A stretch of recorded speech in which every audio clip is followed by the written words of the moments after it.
Fuluzianza, Mesia, Enza ya usu, kese kese Noel, Tinezulu muturu. Isidio banza, Fuluzianza, Mesia, Enza ya usu, kese kese Noel, Tinezulu muturu.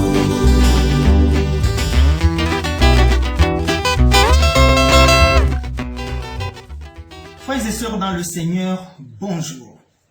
La radio-télévision Kimbongiste Anthem du Haut-Katanga, Ratelki Haut-Katanga en sigle, va s'entretenir avec vous aujourd'hui sur la Noël Kimbongiste.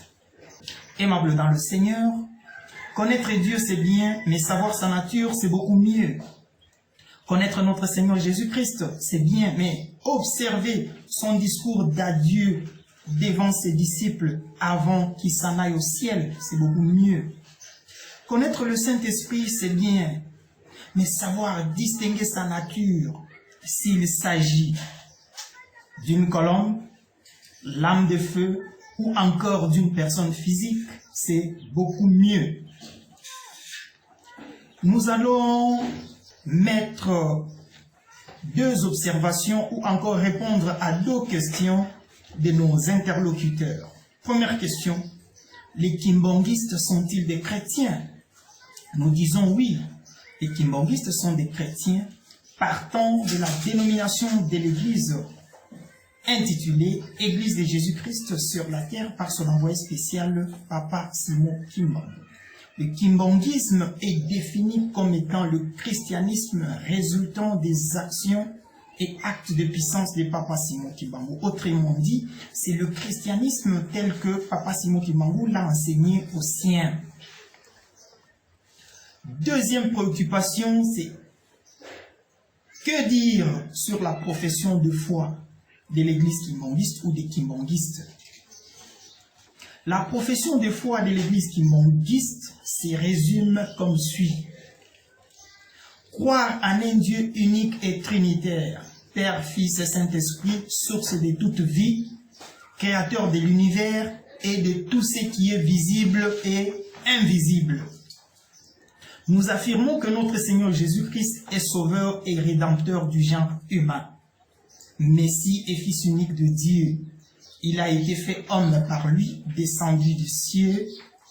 Pour notre salut, il a été pour nous mis à mort sur la croix, puis enseveli. Il est ressuscité des morts au troisième jour, en accomplissement des prophéties. Il est monté au siège à la droite du Père et règne pour l'éternité dans le royaume céleste. Kimbangu signifie révélateur des secrets et mystères du ciel et du monde. Daniel faisait certainement allusion à lui quand il annonça au roi babylonien. Nous lisons cela dans Daniel chapitre 2 au 2e verset où nous lisons ce qui suit. Mais il y a dans les cieux un Dieu qui révèle le secret et qui fait connaître au roi Nebuchadnezzar ce qui arrivera dans la suite des temps. Tout kimbongiste ou tout fidèle kimbongiste de bonne foi dans le monde croit en Papa Simon Kimbangu, le fondateur de l'église kimbongiste, comme l'esprit de vérité, le consolateur promis par notre Seigneur Jésus-Christ.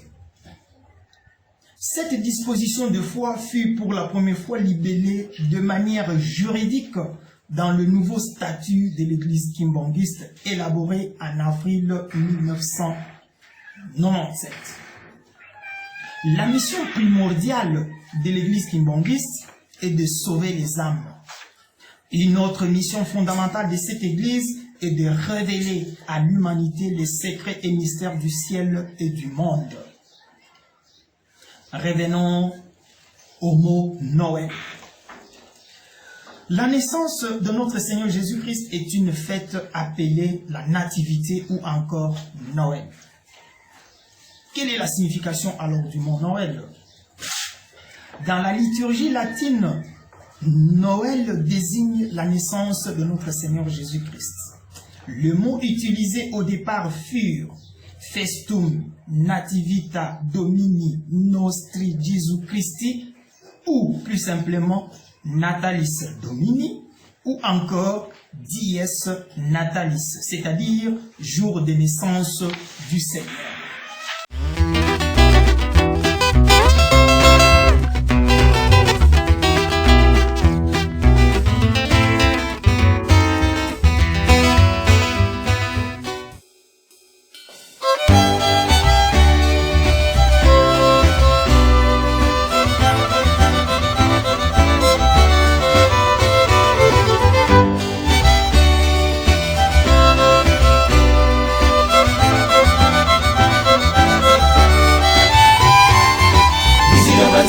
Fuluzianza, Mesia, enza ya uso, kese kese Noel, Tinezulu mutulu.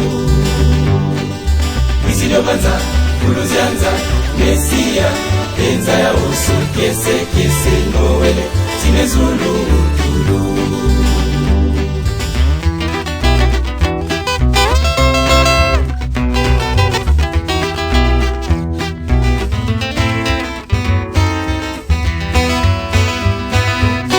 Banza, Fuluzianza, Mesia, enza ya uso, kese kese Noel, Tinezulu utulu.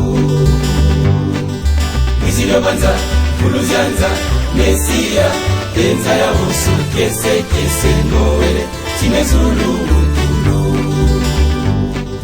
Noel, Noel, Noel, Noel, Noel, oh Noel, Noel, Noel, Noel, Noel, Noel, oh Noel.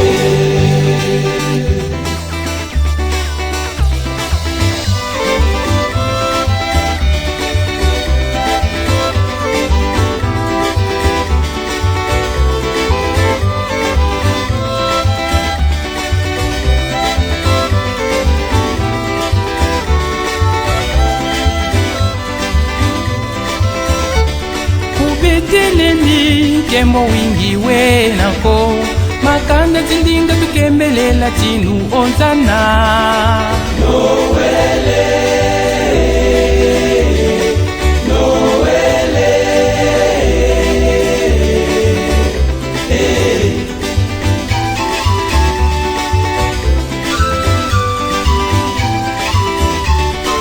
Beteleni kembo wingi we nako makanda zindinga tukembelela tinu onzana Noele, Noele, Hallelujah, hallelujah, hallelujah, hallelujah, hallelujah, hallelujah, hallelujah. Beteleni kembo wingi we nako makanda zindinga tukembelela tinu onzana Noele, Noele,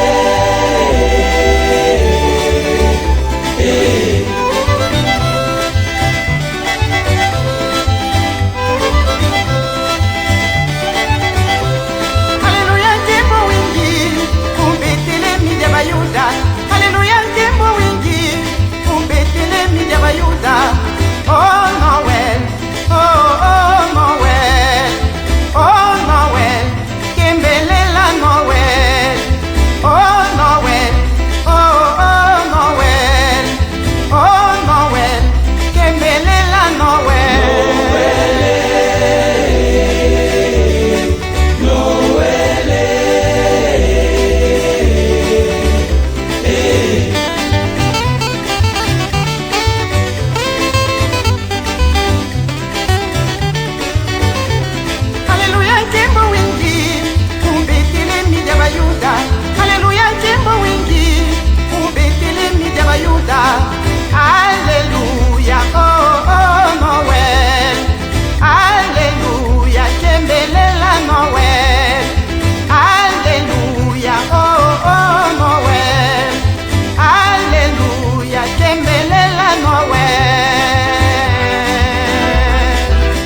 à la date de la naissance de notre Seigneur Jésus-Christ. Des sources concordantes, Jésus-Christ exerça son ministère pendant 3 ans et fut crucifié à Golgotha en l'an 30 à l'âge de 33 ans. Logiquement, notre Seigneur Jésus-Christ est donc né à Bethléem, en Judée, en l'an 3 avant l'ère de notre Seigneur Jésus-Christ, sous le règne du roi Hérode. Mais à quelle période de l'année, quel mois? La réponse à cette question est l'objet de notre adresse de ces jours. Nous nous servirons de quoi? Nous nous servirons de la Bible, nous nous servirons de la science et nous nous servirons des révélations. Nous allons commencer par le livre de Luc. Luc chapitre 1er, verset 26 jusqu'au verset 31. Luc chapitre 26, chapitre 1er, je disais, verset 26, du 26e verset, je disais, jusqu'au 31e verset.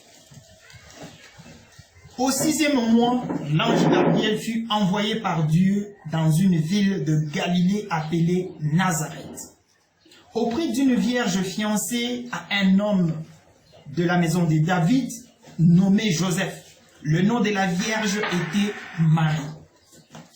L'ange entra chez elle et dit, « Je te salue, toi à qui une grâce a été faite, le Seigneur est avec toi. » Troublée par cette parole, Marie s'est demandé ce que pouvait signifier une telle salutation. L'ange lui dit, « Ne crains point Marie, car tu as trouvé grâce devant Dieu. Et voici, tu deviendras enceinte et tu enfanteras un fils et tu lui donneras le nom de Jésus. » Aimable dans le Seigneur, l'histoire nous apprend que Luc ou Saint Luc est l'un des 4 évangélistes, entre autres Matthieu, Marc, Jean et Luc lui-même. Saint Luc naquit à Antioche, ville célèbre dans tout l'Orient par ses écoles. Il y étudia les lettres et les sciences, particulièrement la médecine, et perfectionna ses connaissances en voyageant dans la Grèce et dans l'Égypte. S'étant attaché à Saint Paul, il fut le plus coopérateur de cet apôtre et il fut influencé par ce dernier dans la composition du 3e évangile des Actes des Apôtres. Luc était aussi patron des peintres et de médecins. Dans la lecture de cette péricope, notre attention est attirée sur la période ou le temps de l'annonce de cette naissance purement spirituelle du Messie. Le 26e verset nous dit, « Le 6e mois, Dieu envoya l'ange Gabriel dans une ville de Galilée nommée Nazareth. » Quel 6e mois nous devons avoir maintenant des précisions toujours dans la Bible, où nous allons lire dans Exode chapitre 13, verset 4. Nous allons lire ce qui suit. « Vous sortez aujourd'hui dans le mois des épis. » Dans d'autres versions, vous quittez aujourd'hui dans le mois d'Abib. Ici, nous devons bien expliquer les 2 calendriers, le calendrier juif et le calendrier romain. Si nous prenons Luc chapitre 1er, 26e verset jusqu'au verset 31, l'annonce de l'ange Gabriel à maman Marie était au 6e mois après leur sortie du pays d'Égypte où ils étaient esclaves. Et quand nous prenons l'autre calendrier, vous avez le mois mi-décembre, mi-janvier. Shevat, mi-janvier, mi-février. Adar, mi-février, mi-mars. Nissan, mi-mars, mi-avril. Liar, mi-avril, mi-mai. Sivan, mi-mai, mi-juin. Et Tammuz, mi-juin, mi-juillet. Av, mi-juillet, mi-août. Et Loul, mi-août, mi-septembre. Tishri, mi-septembre, mi-octobre. Eshvan, mi-octobre, mi-novembre. Parlant du 6e mois de l'annonce de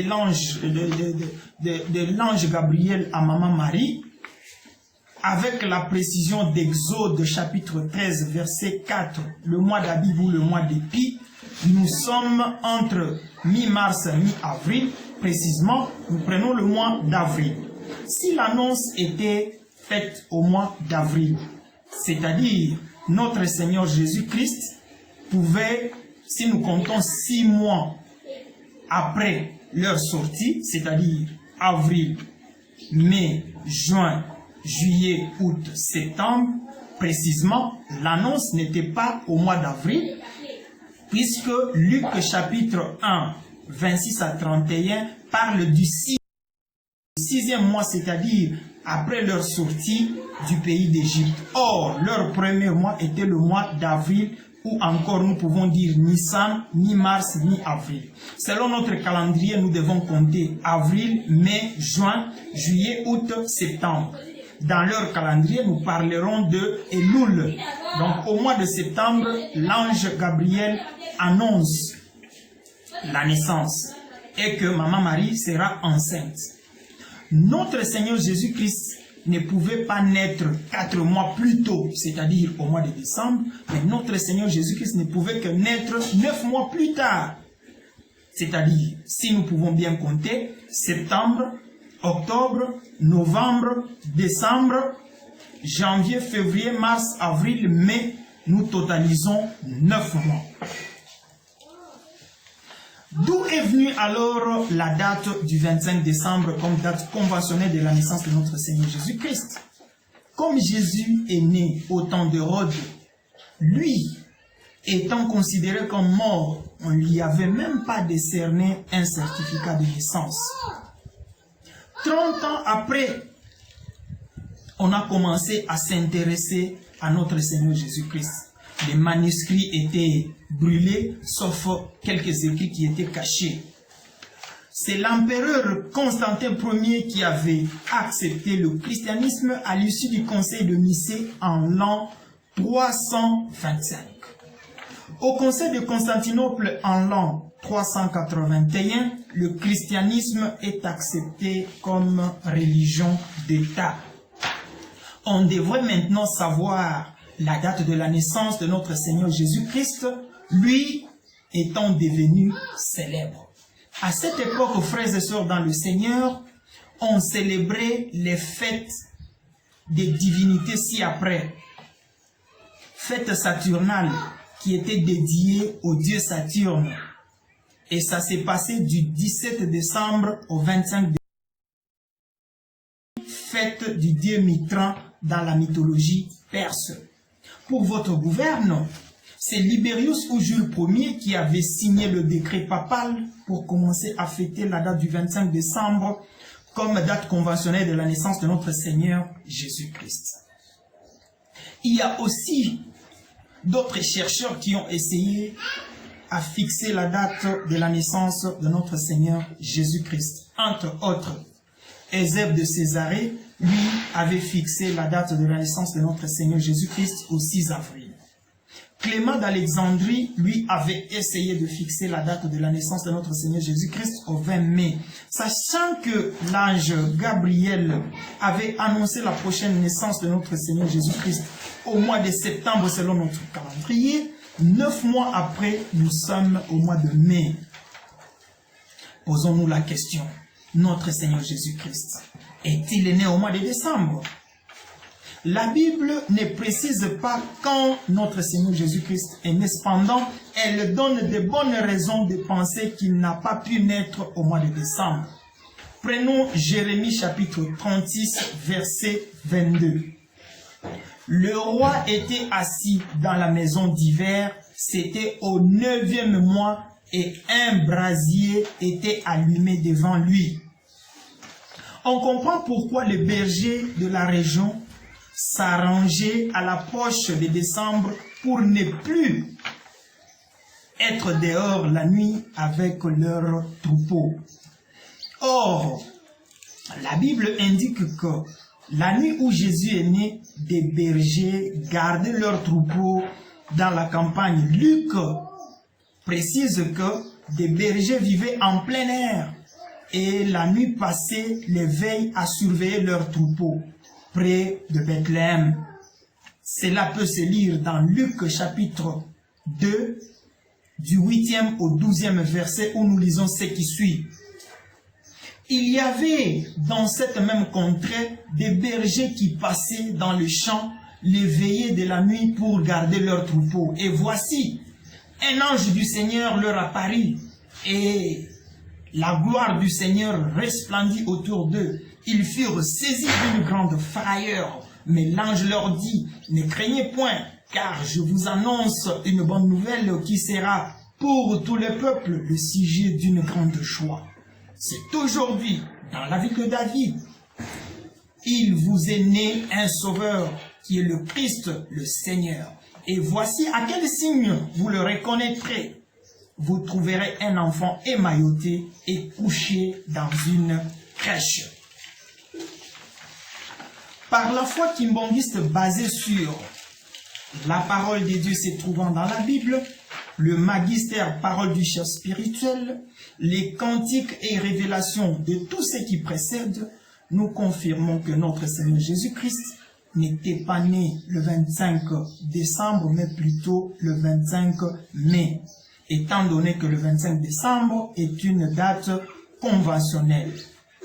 Lisons Apocalypse chapitre 3, verset 12, où nous lisons ce qui suit. « Je ferai de celui qui est vainqueur une colonne dans le temple de mon Dieu, et il n'en sortira plus.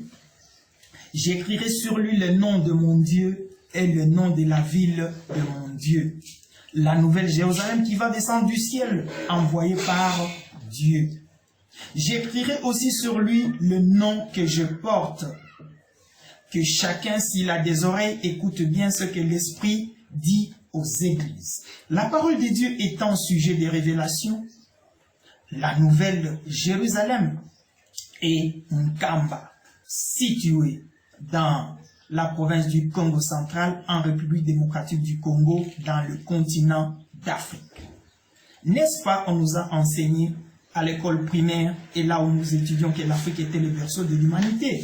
Pourquoi cette vérité ne pouvait pas être révélée? Si l'Afrique est le berceau de l'humanité, donc le jardin d'Éden s'est trouvé en Afrique. Christ est identifié, je dis bien dans sa seconde venue, au nom de Paul Dialungana Kiangani. Le caractéristique de notre Seigneur Jésus-Christ, nous pouvons les tirer dans Matthieu chapitre 12, du 14e au 21e verset. Référence biblique Ésaïe chapitre 42, 1 à 4, où nous lisons ce qui suit dans Matthieu chapitre 12, 14 à 21. Les pharisiens se réunirent contre Jésus pour voir comment le faire périr. Jésus l'ayant appris quitta cet endroit. Beaucoup de gens le suivirent et il le guérit tous. Mais Jésus leur défendit vivement de le faire connaître. Ainsi devait s'accomplir la parole prononcée par le prophète Ésaïe. « Voici mon serviteur que j'ai choisi, mon bien-aimé en qui j'ai mis toute ma joie. Je ferai reposer sur lui mon esprit. Aux nations, il fera connaître le jugement.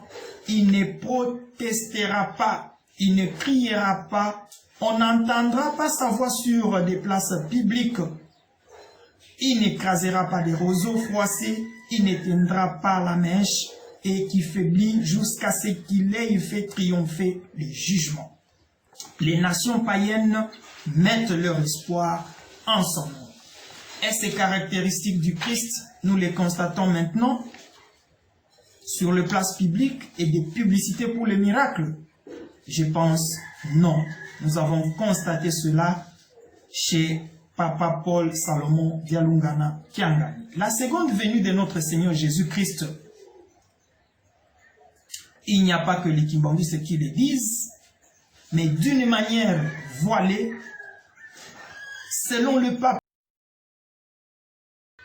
de l'Église catholique romaine, je disais bien selon le pape Jean-Paul II de l'Église catholique romaine, va aller chercher Jeune Afrique en septembre 1990 dans la revue Jeune Afrique économique. le pape Jean-Paul II révélera un secret qui passera inaperçu aux oreilles de nombreux de ses interlocuteurs et admirateurs. Il avait dit ceci, je cite, « Le Christ lui-même est africain et Dieu est noir. » Par cette déclaration, le pape Jean-Paul II voulait tout simplement publier la vérité cachée du ministère de Fatima, qui avait annoncé au Portugal aux 3 jeunes gens que Christ, la Vierge qui était noire, avait annoncé aux 3 enfants au Portugal que Christ était né au nord de l'Angola. Le pape avait ajouté en disant, si la sève est celle de l'Église universelle, il faut aussi que le fruit ait le saveur de l'Afrique. Notons que les veillées de Noël, les messes de minuit, constituent un symbolisme conventionnel. En effet, comment expliquer bibliquement ces messes de minuit? La question peut être encore posée avec un intérêt. Notre Seigneur Jésus-Christ est-il né à minuit? Que des recherches continuent parmi les fidèles chrétiens. Le 24 mai 1996, à minuit, après un culte consacré au 80e anniversaire de sa naissance, son éminence Paul Salomon Dialungana Kiangani poussa 3 fois un cri de joie, Noël, Noël, Noël. Les fidèles en effervescence et en ébullition comprirent alors que le mois de mai est celui de Noël, auquel faisait allusion son éminence Diangenda Kuntima 66 mois auparavant. L'Assemblée générale de l'église Kimbonguiste tenue du 27 au 31 mars 1999 en Kamba, Jérusalem, après des recherches bibliques approfondies et une analyse conséquente sérieuse, déboucha sur la conclusion logique que Noël, le jour de la naissance de notre Seigneur Jésus-Christ, sera désormais célébré par les Kimbonguistes le 25 mai de chaque année et non le 25 décembre. Notre Seigneur Jésus-Christ est né le 25 mai et non le 25 décembre qui est une date conventionnelle. C'est ainsi que partout dans le temple et paroisse kimbonguiste, les prédications s'est mirent à étaler le savoir biblique et l'inspiration de Dieu pour argumenter cette importante révélation. La goutte d'eau commença alors à faire bouger l'océan, une goutte de vérité qui remua l'océan de mensonges sur la naissance de notre Seigneur Jésus-Christ. Pour terminer, frères et sœurs, dans le Seigneur, Apocalypse, lisons Apocalypse chapitre 3, verset 12, où nous lisons ce qui suit. Celui qui vaincra, je ferai de lui une colonne dans le temple de mon Dieu, et il n'en sortira plus. J'écrirai sur lui le nom de mon Dieu, et le nom de la ville de mon Dieu, de la nouvelle Jérusalem qui descend. Mon Dieu est mon nom nouveau.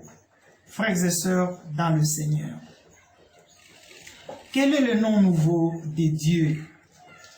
Quelle est la nouvelle Jérusalem descendue du ciel? Et dans sa seconde venue, Christ porte quel nom? Nous l'avons déjà détaillé dans notre exposé ou dans notre adresse devant vous, fidèles auditeurs auditrices, fidèles téléspectateurs. Vous suiviez là de la radio-télévision kimbonguiste antenne du Haut-Katanga, Ratelki Haut-Katanga en sigle. Caméra, réalisation, Papa Richard Chibunda. Ensemble, nous vous disons au revoir, bonne méditation et nous allons nous rencontrer à la prochaine. Merci.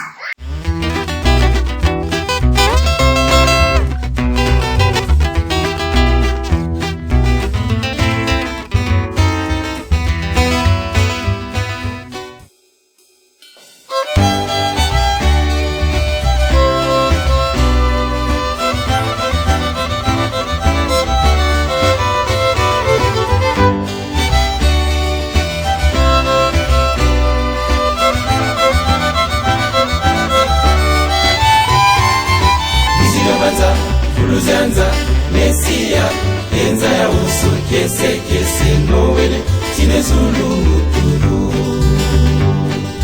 Visidio Banza Fuluzianza Mesia Enza ya uso kese